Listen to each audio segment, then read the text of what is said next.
내 하나님 여호와께서 내 조상 아브라함과 이삭과 야곱을 향하여 내게 주리라 맹세하신 땅으로 너를 들어가게 하시고 내가 건축하지 아니한 크고 아름다운 성읍을 얻게 하시며 내가 채우지 아니한 아름다운 물건이 가득한 집을 얻게 하시며 내가 파지 아니한 우물을 차지하게 하시며 내가 심지 아니한 포도원과 감람나무를 차지하게 하사 내게 배불리 먹게 하실 때에 너는 조심하여 너를 애굽 땅 종되었던 집에서 인도하여 내신 여호와를 잊지 말고 내 하나님 여호와를 경외하며 그를 섬기며 그의 이름으로 맹세할 것이니라.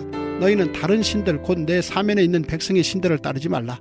너희 중에 계신 너희의 하나님 여호와는 질투하시는 하나님이신즉 너희의 하나님 여호와께서 내게 진노하사 너를 지면에서 멸절시키실까 두려워하노라. 너희가 마사에서 시험한 것 같이 너희의 하나님 여호와를 시험하지 말고 너희의 하나님 여호와께서 너희에게 명하신 명령과 증거와 규례를 삼가 지키며 여호와께서 보시기에 정직하고 선량한 일을 행하라. 그리하면 내가 복을 받고 그 땅에 들어가서 여호와께서 모든 대적을 내 앞에서 쫓아내시겠다고 내 조상들에게 맹세하신 아름다운 땅을 차지하리니 여호와의 말씀과 같으리라.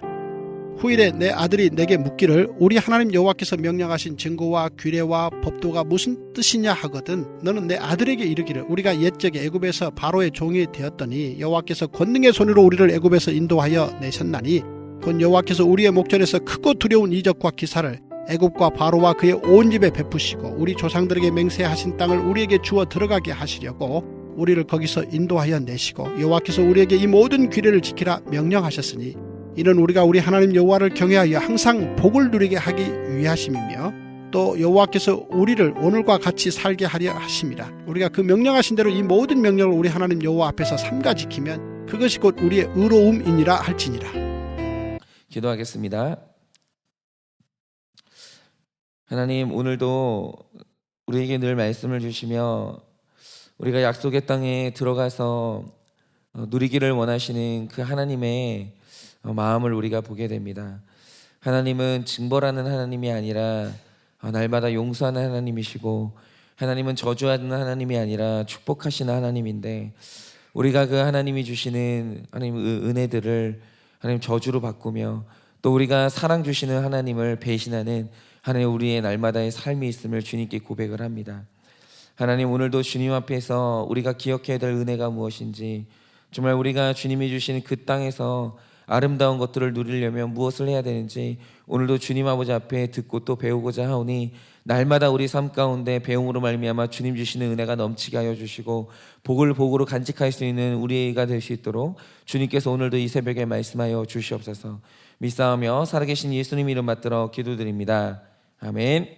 네, 지금 하나님께서 이스라엘 백성들에게 계속해서 약속을 하시는 복이 뭐냐면 이 약속의 땅에 들어가는 복입니다. 그런데 신명기를 묵상하면서 이 약속의 땅이라는 개념이 계속 반복되니까 어제 이제 저녁에 이제 말씀을 묵상하다가 갑자기 이제 제 안에서 그런 물음이 생기는 거죠. 도대체 약속의 땅의 본질이 뭔가? 계속 약속의 땅에 들어가야 된다, 이것이 최고의 복이다라고 하시는 건데 도대체 약속의 땅의 본질이 뭔가? 그게 이제 물리적인 땅을 의미하는 건 아닌 것 같은데 이게 뭘까? 그 생각을 하면서 이제 말씀을 묵상하게 된 겁니다. 그런데 오늘 말씀을 묵상하다가 갑자기 제 마음을 사로잡은 깨달음이 있었어요. 그게 뭐냐면 오늘 말씀을 보시면 약속의 땅에 들어가면 이스라엘 백성들이 받을 복에 대해서 말씀을 해주십니다. 그런데 먼저 이 약속의 땅이 뭔지 그 본질을 파악하는 이 단서가 여기에서 나오죠. 그게 뭐냐면 약속의 땅이란 복을 만나는 장소예요. 하나님이 주시는 복을 받는 장소가 약속의 땅이에요. 그런데 하나님이 주신 복을 박탈당하는 장소가 어디냐? 거기가 바로 광야예요.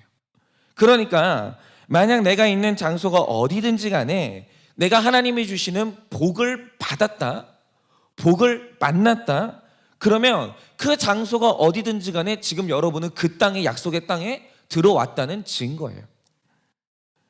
그러면서 약속의 땅에 들어온 사람이 받을 복의 내용이 나오는데요. 여기서 하나님이 주시는 복이 뭔지를 파악하려면 반복적으로 이제 그 기술되는 내용이 뭔지를 보는 것이 중요한데요. 그런데 이 말씀에 나오는 복의 본질은 아름다운 물건이 가득한 집이나 우물이나 포도원이 아니에요. 이거는 지금 이 복의 내용이 계속 바뀌잖아요. 그런데 주어지는 물질의 내용에 계속해서 반복해서 붙는 단서가 하나 있습니다. 그게 뭐죠? 네가 건축한 적이 없는데, 네가 채우지 않았는데, 네가 땅을 판 적이 없는데, 이겁니다. 즉 계속 반복적으로 나오는 말이 뭐냐면, 네가 한 게 없는데 자꾸 채워주시는 하나님의 이상하고 불가사의한 사랑이 바로 네가 받을 복의 실체라는 거예요. 그러면서 신약을 향해서 예언되는 게 뭐냐면, 언젠가 네가 상상도 할 수 없었던, 너는 결코 바랄 수도 없고 가질 수도 없는 엄청난 복이 예정되어 있다라고 그 복을 예언을 하고 있는 겁니다. 우리는 이 이상한 사랑의 방식을 은혜라고 부르는 거죠. 그러니까 이런 겁니다. 갑자기 내 삶에 내가 노력한 적도 없는데 하나님이 거저 주신 은혜들이 물밀듯 깨달아질 때가 있어요. 그러다가 내가 받은 최고의 은혜, 내가 구한 적도 없고 구할 수도 없는데 하나님이 날 위해서 자신의 하나뿐인 아들을 주셨고, 새로운 생명을 주셨고, 천국마저 주셨다는 그 엄청난 은혜를 깨달을 때가 있어요. 내가 그걸 실제로 받았다는 깨달음.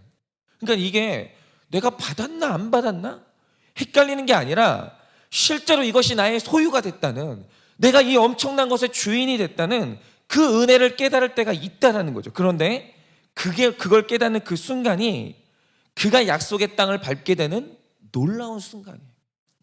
그는 지금 약속의 땅에 서 있는 거예요. 서 있으니까, 그 약속의 땅에 들어왔으니까 내가 받은 은혜가 소유되었다라는 그 엄청난 깨달음을 깨닫게 되는 겁니다. 그러니까 이런 거죠. 이스라엘 백성들은요, 애굽에서 나오는 날부터 이미 사막에서 얻을 수 없는 물을 얻었고, 구한 적이 없는 만나를 얻었고, 기른 적이 없는 메추라기 고기를 먹었어요. 그러니까 지속적으로 하나님의 은혜가 주어지고 있었다는 거죠. 그런데 성경은 그들이 약속의 땅에 들어왔다고 말하지 않고 광야를 걸었다라고 얘기를 합니다. 왜입니까? 자, 어느 날 하나님께서 갑자기 안식일을 지정을 하셨어요.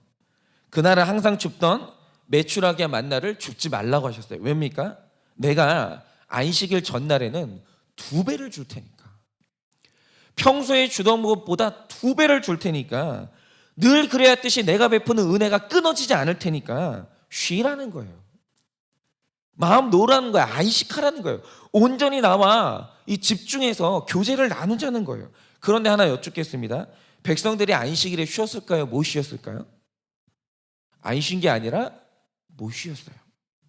왜입니까? 값없이 하늘에서 떨어뜨려 주신 은혜가 생각나지 않고 떨어진 양식을 주우러 다녔던 나의 수고만 생각이 나는 거예요. 분명히 은혜의 소낙비를 맡고 있는데 그 은혜가 깨달아지질 않으니 늘 불안했고, 늘 헛되게 수고해야 됐고, 늘 자기 생사에 대해서 불안하니까 40년 내내 광야를 살았던 거예요. 40년 내내. 여러분, 이 하나님의 은혜가 믿어지지 않는 것, 늘 불안한 것, 헛된 수고를 하지 않으면 도저히 마음이 안식을 할 수 없는 이 상태, 여러분, 이것이 바로 광야예요.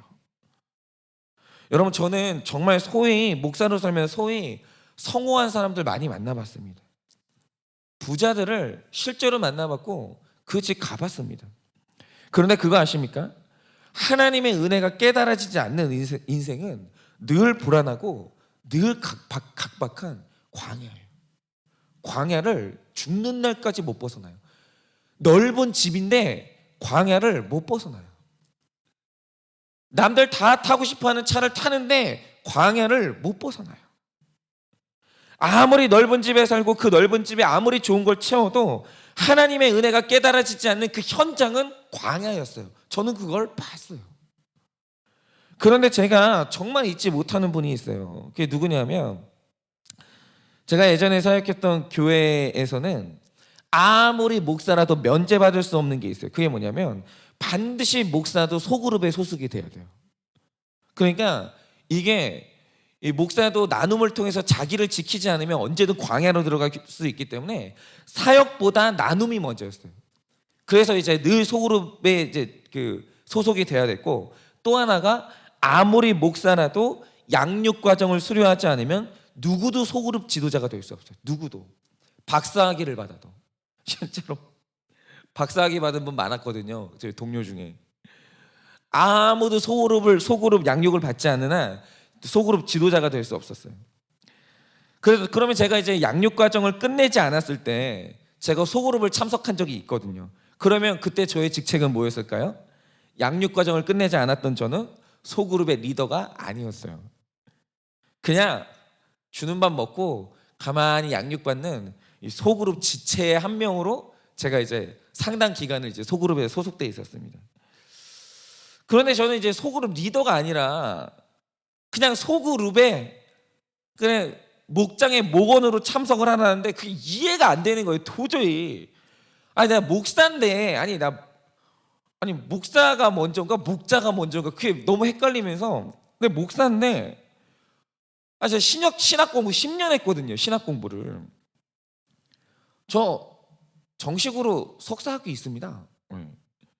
그리고 내가 20살 때부터 성도들을 양육하고 살았는데 절대로 그 작은 소그룹을 가는데 리더하지 말고 그냥 앉아서 목원을 하라는 거예요. 저보고. 그리고 전해주시는 말씀 잘 듣고 질문하면 나눔을 잘 하라는 거예요. 그래서 제가 이게 납득이 안 가니까 제가 일생 처음 20살 이후로 처음으로 성도가 돼봤는데 처음 이제 그 소그룹의 성도로 참석하던 날 도대체 이 목자라는 사람들이 얼마나 대단한 사람들이길래 목사 가르치나 싶어가지고 내가 좀 보자라고 하면서 이제 소그룹 모임을 갔는데 제가 그 첫 모임을 가가지고 저는 목사로서 제 광야가 끝났어요.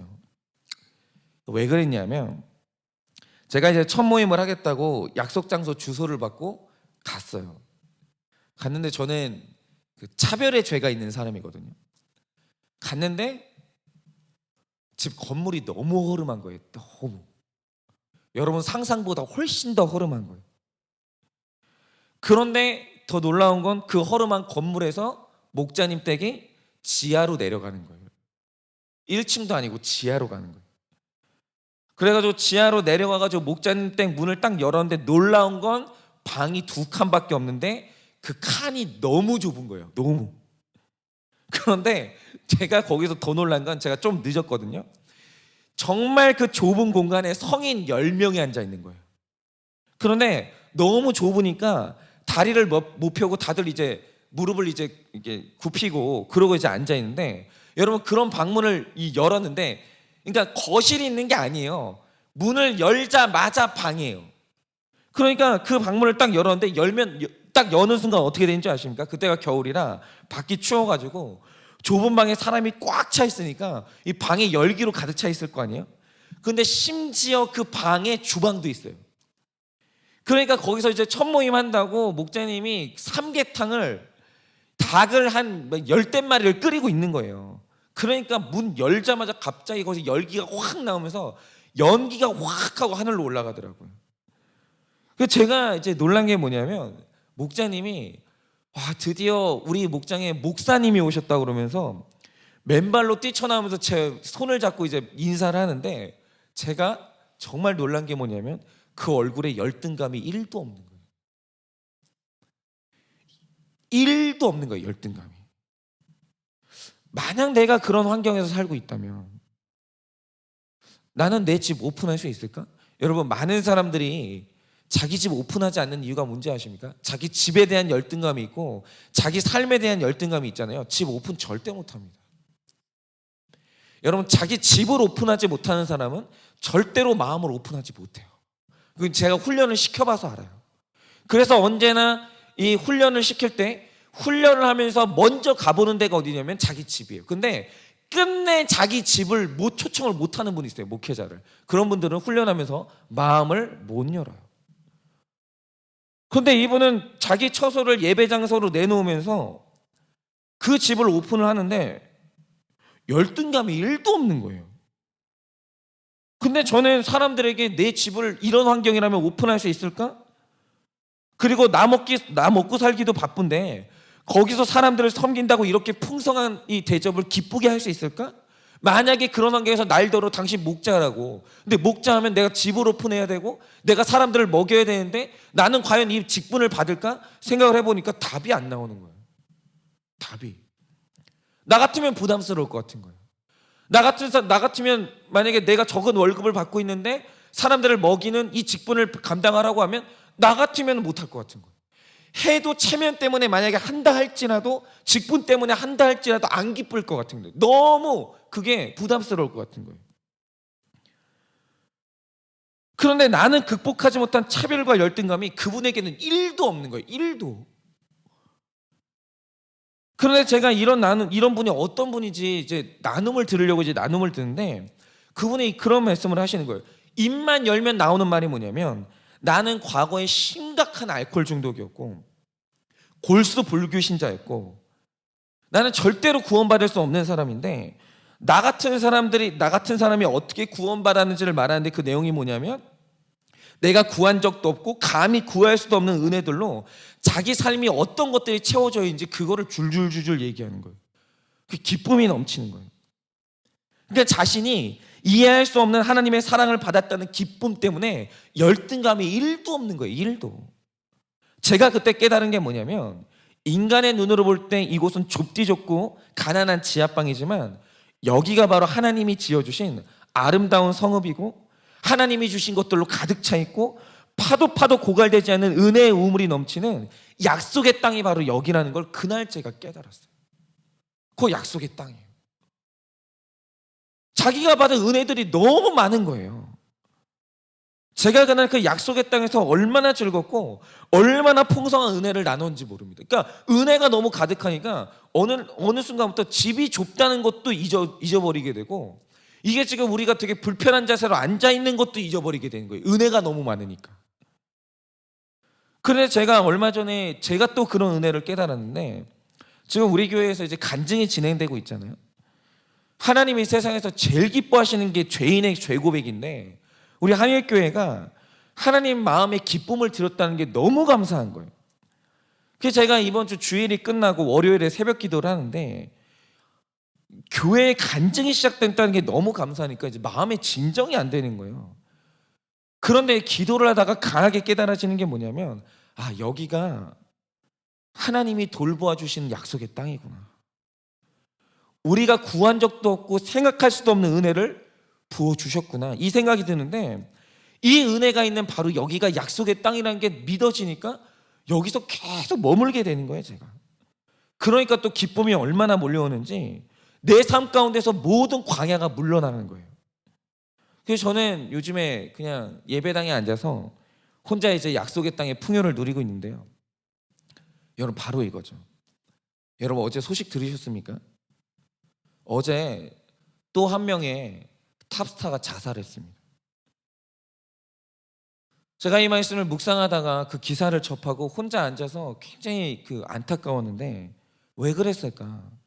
근데 어저께 이 자살한 분이 마지막으로 찍었던 사진이 뭐냐면, 인기가 있으니까 뭐 유명 명품 브랜드에서 자기한테 후원으로 협찬해준 백을 가득 쌓아놓고 그걸 사진으로 찍은 게 마지막 사진이에요. 여러분, 이분이 미모가 없거나 집이 없거나 돈이 없어서 돌아가신 게 아니에요. 여러분, 이분이 왜 이 자살할 수밖에 없었냐면, 그 사람의 광야가 끝나지 않았기 때문에, 끝내 광야를 벗어나지 못했기 때문에 살 소망이 없었던 거예요. 여러분, 넓은 집에 살아도 그는 광야일 수 있어요. 그런데 오늘 인간적인 눈으로 보기에 아무것도 없지만 기쁨으로 살아가는 사람이 있어요. 왜입니까? 그는 약속의 땅에 들어왔기 때문에. 여러분, 어떠십니까? 지금 혹시 내가 광야를 걷고 있다고 생각되는 분들이 있어요. 뭔가 없는 건 없는데 마음이 광야인 분들이 있어요. 그런데 오늘 말씀이 주는 깨달음이 뭡니까? 광야를 끝내고 약속의 땅으로 들어가려면 반드시 은혜를 회복해야 돼요. 반드시. 나 같은 것에게 자기 아들 거저주시고, 거기서 끝내지 않고 나를 양자 삼아주시고 천국을 거저주신, 그리고 앞으로도 내 인생을 절대로 버리지 아니하고 아름답게 인도하실 그 하나님에 대한 은혜를 다시 한번 회복하셔야 돼요. 하나님 다시 만나셔야 돼요. 안식으로 들어갈 수 있어야 돼요. 여러분, 그때 내가 하나님이 주신 은혜를 다시 한번 회복하고 깨달을 때 그때 그 순간 광야는 끝나고 내가 서 있는 자리와 환경이 어떠하든지 바로 그것이 약속의 땅으로 변할 것을 믿습니다. 오늘 이 아침에 하나님의 그 풍성한 은혜를 회복하시기를 바랍니다.